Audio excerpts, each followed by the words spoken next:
matter of fact, quite a few divers have dived in these waters looking for shark's teeth.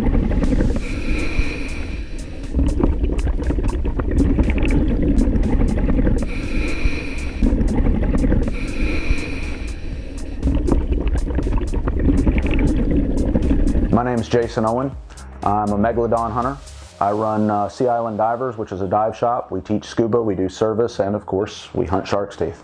When I was in college, I worked for the museum at the University of Nebraska, and we did some fossil hunting there. That's how I kind of got started and interested in it. When I moved to Beaufort, South Carolina, I met a guy by the name of Vito Bertucci, who was known as the Megalodon Man. And he hunted shark's teeth here for about 30 years.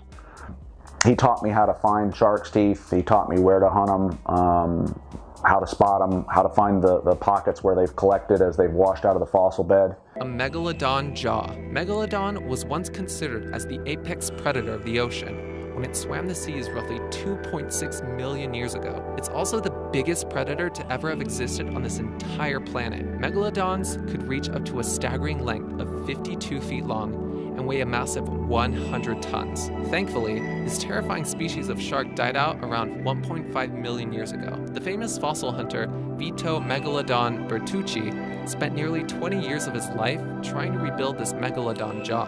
Made up of 182 fossilized teeth, this is the largest jaw ever to be pieced back together, and it measures in at 11 feet wide and 9 feet tall. Bertucci found the fragments amongst various rivers in South Carolina.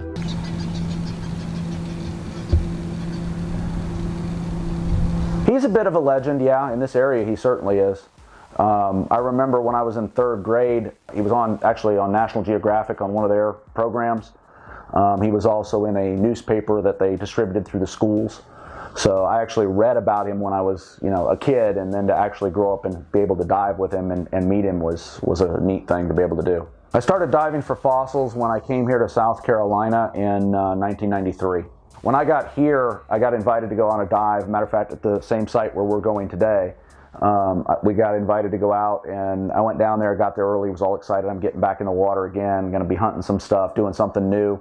And I go down there, I walk out on the dock, and I look at this water that looks like something like a cross between pea soup and chocolate milk. And I just thought to myself, there was no way anybody could dive this. I wouldn't even get in the water that day. I watched this instructor that invited me to go, and his students go into the water, and I was sure that they were just absolutely not going to come out. If you get out far enough, the bed is actually exposed there. It's more of a rubbly type material. And once you get there, you'll be able to just see the stuff laying out if there is anything.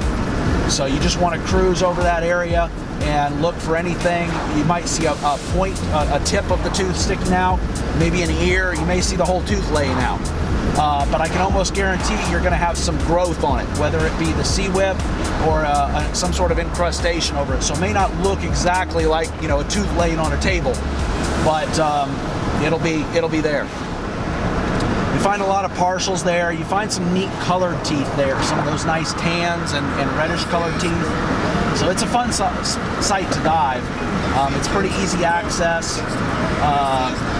You just have to make sure, just like always, go against that current. When you pop up, you're going to have to swim like mad in toward the bank because the current's going to be dragging you back. Without lights, you're not going to see anything on the bottom.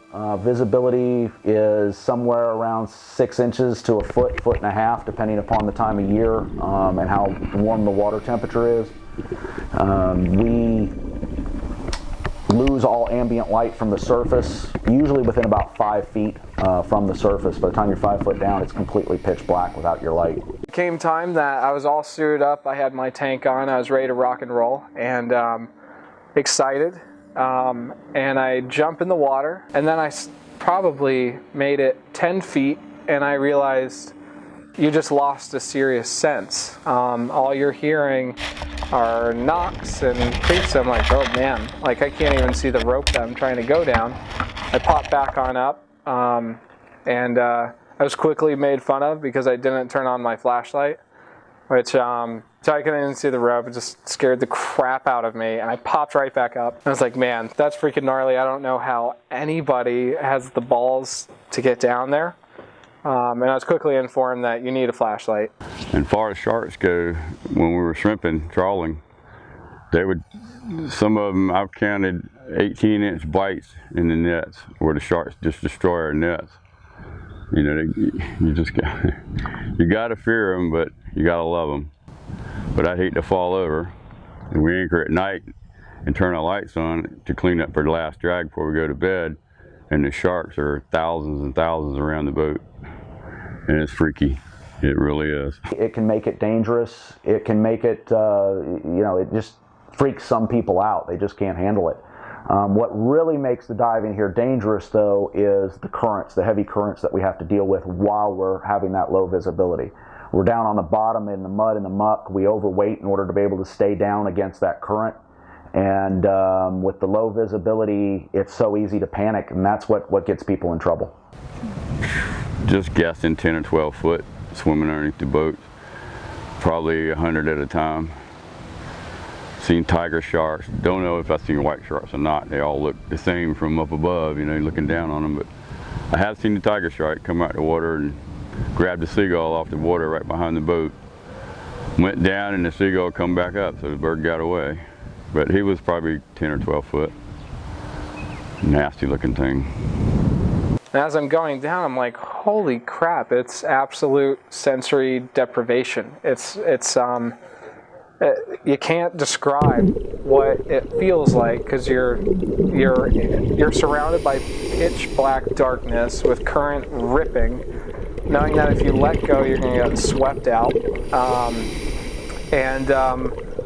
More than anything, you're in shark-infested waters and you can't see more than 2 feet.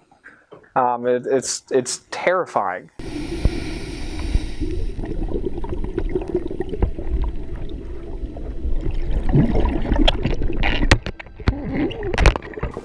It was exhilarating, and then quickly all the words of advice that I was given shortly before started running in my head, and I went, oh crap, oh yeah, I'm still in really, really sketchy waters. You can only see 2 feet in front of you, even with a really high-powered light, and one of the big dangers on the bottom are stingrays, and unfortunately you'll get right on top of them before you see them, and they'll barb you. So I slowly start creeping around the bottom, trying to fight the current.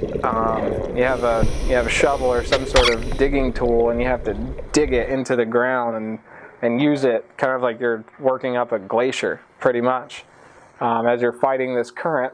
And eventually I found one of those spots that everyone was telling me about, and so I positioned myself there and started digging around, a technique that's called fanning, where you end up blowing all of the top sand, all the light stuff out, and then you reach this, it's like a clay, pretty thick clay, and you start trying to go through there and digging your way through and trying to find anything essentially that's black, shiny, and shaped like a tooth.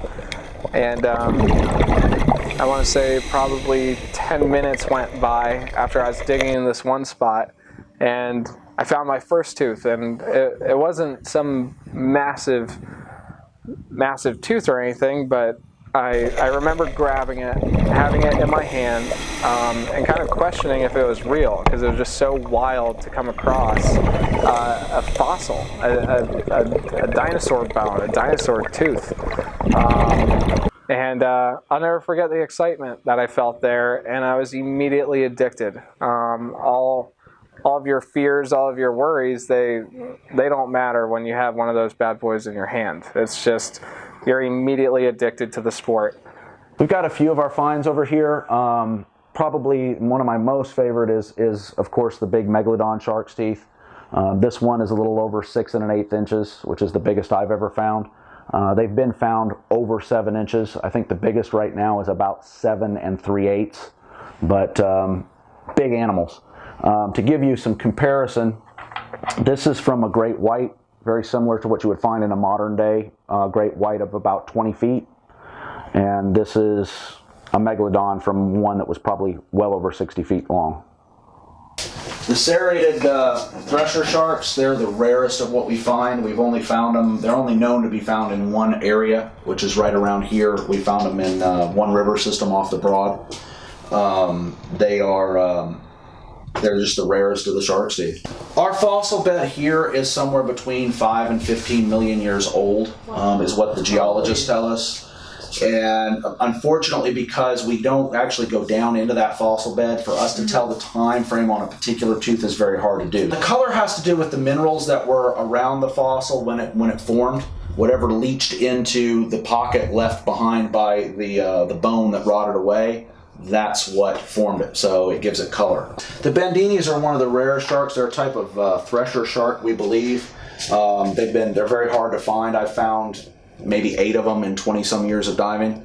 Wow. So they're not the most common, but they're a pretty cool little tooth. If we leave them out in the river, and this is what people don't get, if we don't pick them up, once they've eroded out of the fossil bed, it's only a matter of time before they're going to get destroyed. Mm-hmm. And moving back and forth in that sand, they're getting sandblasted, they're getting thrown against each other, and they're going to get broke up.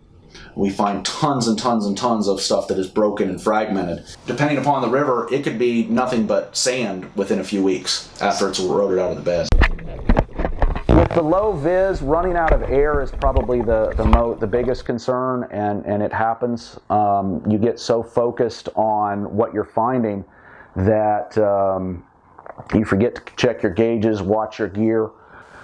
So you end up losing track of where your air is, and next thing you know, you're out and you're 30 feet down in a current and you've got to fight your way to the surface. That's probably one of the most dangerous situations, especially since we're overweighted. It's happened to a couple of my divers that have been out with me, and it's happened to me at least twice. Not a fun situation. Several divers, as a matter of fact, quite a few divers have died in these waters looking for shark's teeth, hunting for shark's teeth. You have to, if this is something you're going to do, you have to understand what the risks are, and you have to accept that this is outside the norm of regular diving. You have to accept those risks in order to be able to do this. This is Vito Bertucci. He was a member of the Marine Rescue Squadron at the same time that I was, and he was a noted diver. He contributed a lot to Port Royal. And Vito lived around the corner from us, and he dove in the area regularly. He was instrumental in replicating a Megalodon jaw. He created the jaw, and then from findings of teeth, individual teeth, from numerous dives in numerous places over years, had found the teeth that would fit in all the places, which is like, kind of blows my mind. I had to stretch my arms to touch both sides and pretend like I'm in the mouth of, this Megalodon.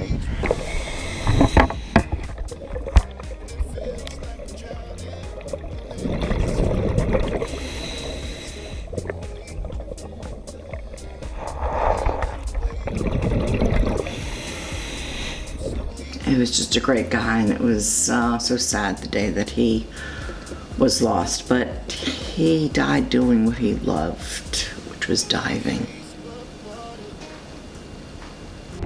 My feet can't touch the ground, and it feels like I can see the sands on the horizon every time you are not around. I'm slowly drifting. I truly consider him a scientist, an artist and a scientist. I'm slowly drifting away, and it feels like I'm drowning, pulling against the stream, pulling against the.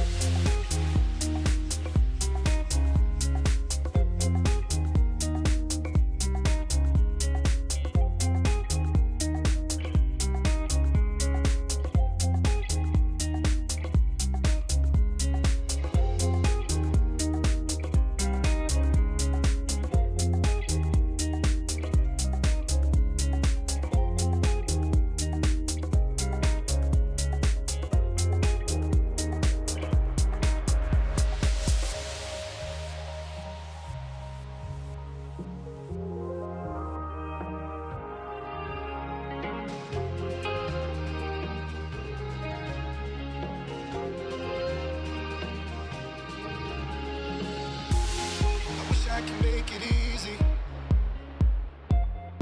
Easy to love me, love me. But still I reach to find a way. I'm stuck here in between. I'm looking for the right words to say.